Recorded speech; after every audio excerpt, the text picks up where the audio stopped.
My name is Alina Voss, and I was 23 when something inside me finally broke and rebuilt itself at the same time. It happened in our living room, the one with fading wallpaper and a ceiling fan that clicked with every turn, a sound I had grown up with, once comforting. That night, it sounded like a countdown. My mother, Claudia, didn't hesitate. She slid a folder across the table and said, almost proudly, "We used nearly all your savings to buy your sister's apartment." The words were cold, sharp, but I didn't react.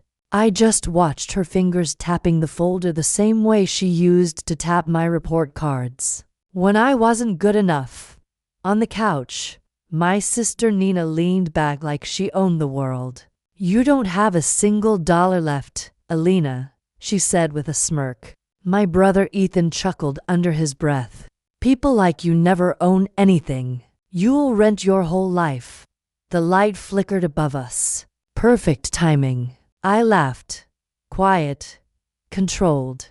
And that's when everything shifted. Because they expected tears. They expected silence. They didn't expect me to already know everything. They didn't know the documents were wrong. They didn't know the account they emptied wasn't the real one. They didn't know what I actually owned.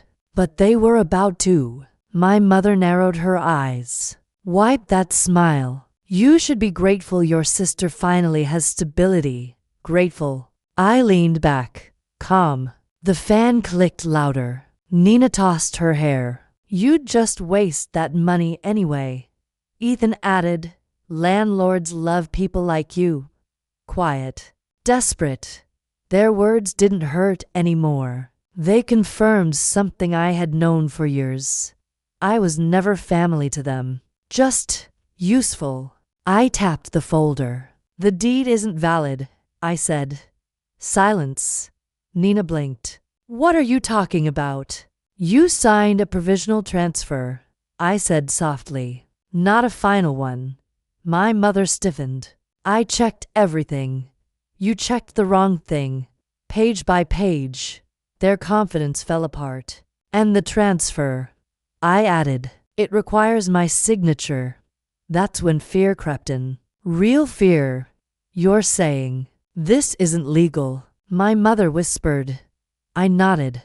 "You can't take what's mine without consequences." For the first time, they were listening.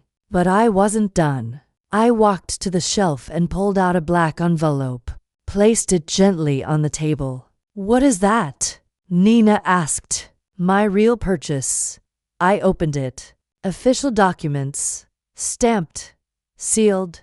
Final. "I bought an apartment," I said calmly. Ethan frowned. "With what money?" "The money you thought you took." My mother shook her head. "Your account was empty.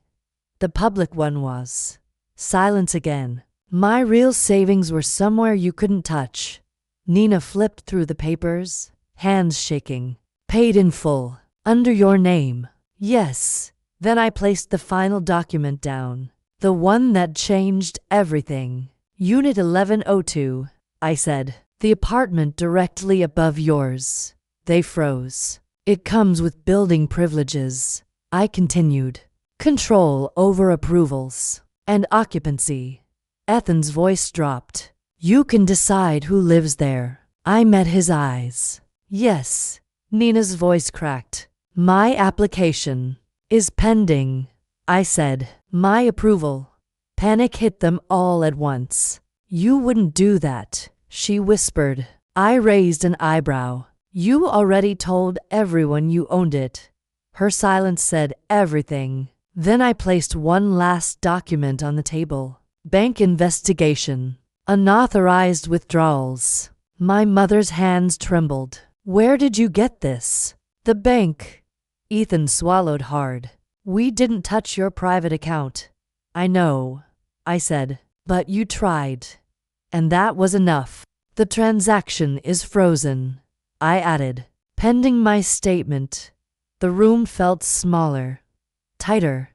Their world was collapsing quietly. The next morning, I had my answer. One email from the housing authority, one from the bank. When I walked into the living room, they were waiting, broken, scared. "Please don't ruin her future," my mother whispered.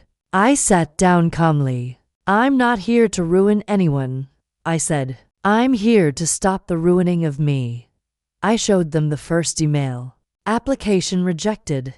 Nina broke. The second email. "Fraud case closed." My mother looked up. Why? I met her eyes. Because I chose not to press charges. Silence. Heavy. Confused. "Why would you help us?" she asked. I stood, gathering my things. "Because I'm done teaching through pain," I said softly. "Now I teach through consequences." I paused at the door. "When you tried to take everything from me," I smiled slightly, "you showed me what I already had." And then I walked out, into sunlight, into something new. They took my savings, my trust, my place in that house. But they gave me something they never meant to. The ability to build a life that was finally mine.